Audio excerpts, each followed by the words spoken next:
దేశంలో గ్యాస్ కొరత ప్రభావం హోటల్ రంగంపై పడింది.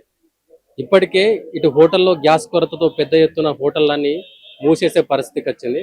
సో ఇదే అంశం పైన మనం ఆల్ సభ హైదరాబాద్లోని మధురనగర్లో ఉన్న ఆల్ సభ హోటల్కి రావడం జరిగింది. అసలు హోటల్ యాజమాన్యాలు ఏమనుకుంటున్నాయి ఈ గ్యాస్ కొరత గురించి ఒకసారి తెలుసుకునే ప్రయత్నం చేద్దాం.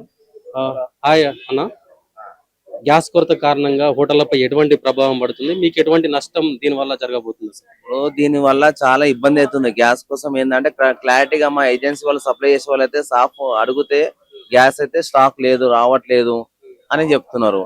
మరి మాకేంది, ఏదైనా వంట చేయాలంటే గ్యాస్ తోనే పని అవసరము. ఆ గ్యాస్ ఏమో వాళ్ళు రావట్లేదు. ఇక్కడేమో మేము ఆలోచిస్తున్నాం ఏమని, ఇవాళ వస్తుందా రేపు వస్తా, ఉన్న స్టాక్ వరకు అయితే మేము నడిపేయగలుగుతున్నాము. దాని తర్వాత మేము కూడా చేయలేము, క్లోజ్ చేసుకోవాల్సి వస్తుంది.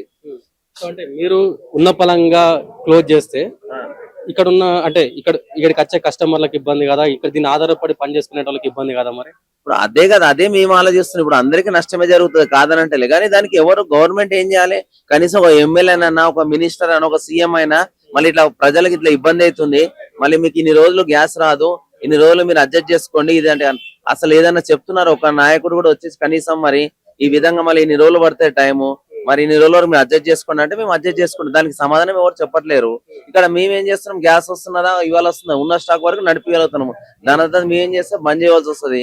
దాంతో అంతకుమించి అయితే ఏం చేయలేము మేము. కేంద్ర ప్రభుత్వం ఏం చెప్పిందంటే దీనికి సంబంధించి నెల రోజుల వరకు మా దగ్గర గ్యాస్ కొరత లేకుండా ఉంది అని చెప్పేసి అన్నారు. సడన్ గా ఈ రోజు కమర్షియల్ సప్లైస్ అన్ని నిలిపివేసి మళ్ళీ డొమెస్టిక్ సప్లైస్ నడిపించాలని చెప్పేసి ఒక ఉత్తర్వులు జారీ చేశారు. దానివల్ల కూడా మీకు నష్టమే కదా డొమెస్టిక్ అండ్ దానివల్ల? ఇప్పుడు డొమెస్టిక్ గా మీరు అంటున్నారు, మరి కమర్షియల్ బంద్ చేస్తే ఒక మగవాడి ఇంటి నుంచి బయటకు వెళ్తే బయట పని చేస్తేనే అది ఇంటి కాడికి వెళ్ళి సంసారం నడిచేది.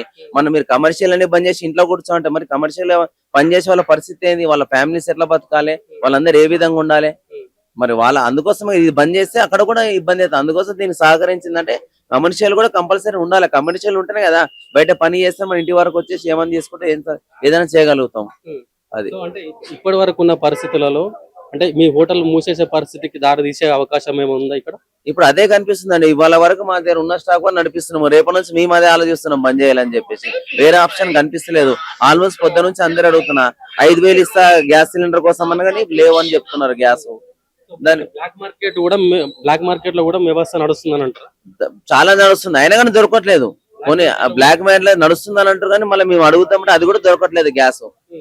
దానికి మరి ప్రభుత్వమే సహకరించి దీనికి తక్షణమే చర్యలు తీసుకుంటే బాగుంటది. లేకపోతే ఇట్లనే ఉంటే చాలా ఇబ్బంది అయిపోతాయి. ఇప్పటికీ లైట్ తీసుకుంటారు. ఇప్పటికి ఇన్ని రోజులు ఒక నాయకుడు కూడా ముందుకు వచ్చేసి మరి మీరు గ్యాస్ ఒక 1 రోజులు దొరకదా, 10 రోజులు దొరకదా, మరి ఏం జరుగుతుంది ఎవరేం చెప్పట్లేరు.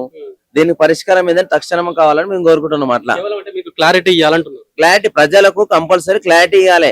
గ్యాస్ 1 రోజులు రాదా, నెల రోజులు రాదా, 5 రోజులు రాదా, ఇది ఎన్ని రోజులు రాదని తెలిస్తే దాన్ని బట్టి అప్పుడు ప్రజలు ఏంది దాన్ని సద్వినియోగం చేసుకుంటారు. ఎవరేం చెప్తలేరు, ఎవరు కూడా ఏం చెప్పకపోతే ఏం చేయాలి అర్థం కాక అందరు డైనమిక్ లో ఉన్నారు. ఏమైంది ఇదే టెన్షన్ లో ఉన్నారు. కానీ ఒకళ్ళనే చెప్తే దానికి మనం మరి 5 రోజులు అయితే 5 రోజులు మేము బంద్ చేసుకుంటాం, 6 రోజు ఓపెన్ చేసుకుంటాము. దీనికి పరిష్కారం చెప్పట్లేరు కాబట్టి అందరు డైనమిక్ లో ఉన్నాం. అది మేము కూడా అదే టెన్షన్ పడుతున్నాం, ఏం చేయాలి అని చెప్పి. ఈ గ్యాస్ కొరత ఇట్లా ఏర్పడితే మీకు ఎంత నష్టం అంచనా చేసుకోవచ్చు? లక్షల్లో నష్టం అవుతుందండి. అది మొత్తం సామాన్యుడు అయితే భరించలేము కానీ మొత్తం లక్షల్లోనే వ్యాపారం నష్టం పోతాం. మామూలు కాదు, వేల లక్షలనే నష్టపోతాం. అట్లా ఈ హోటల్ మీద ఆధారపడి ఎంత మంది జీవనం కొనసాగిస్తారు? ఈ హోటల్ మీద 20 మంది కుటుంబాలు ఆధారపడతారు. వాళ్ళందరూ రోడ్డును పడినట్టే కదా సడన్ గా బంద్ చేస్తాం మనం అయితే. అది దీనికి అందుకోసమే దీని పరిష్కారం కంపల్సరీ ప్రభుత్వం కోరుకునేది అంటే కంపల్సరీ పరిష్కారం చెప్పమంటున్నాం.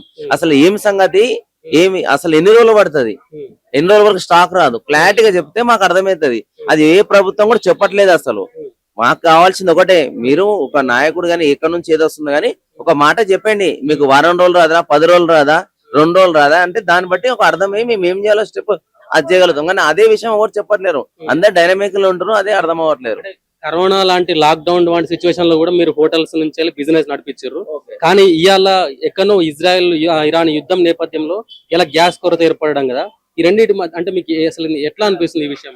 ఈ విషయంలో అయితే ఈ యుద్ధాలు జరుగుతున్న బదులు దీని బదులు ప్రజలే కొద్దిగా ఇబ్బంది పడుతున్నారు కాబట్టి దీని యుద్ధం అనేది ఆపేసి కొద్దిగా అందరు శాంతంగా ఉండి ఉన్న కాడికి ఎక్కడ నడుస్తుందో మన ప్రజలందరూ నాయకులు మాట్లాడితే అది బాగుంటుందని కోరుకుంటున్నారు.